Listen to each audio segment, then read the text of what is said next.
Hi guys, today we will talk about how can you fix that problem you have on your translator app. We're going to figure out the solution or know how you can do that on your app.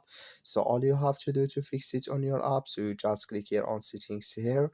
So then it's going to take you to next step. Then all you have to do now, so you just go down and you click here on apps and you come to next step here. Then you just go down here to looking for your translate app.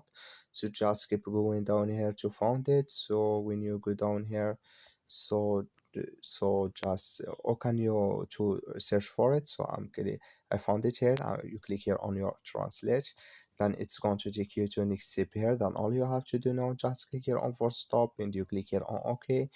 Then you go down here, you click here on storage and you come to storage list here. Then you just click here on clear cache, and all you have to do now, so you just restart your phone, then it's going to work with you.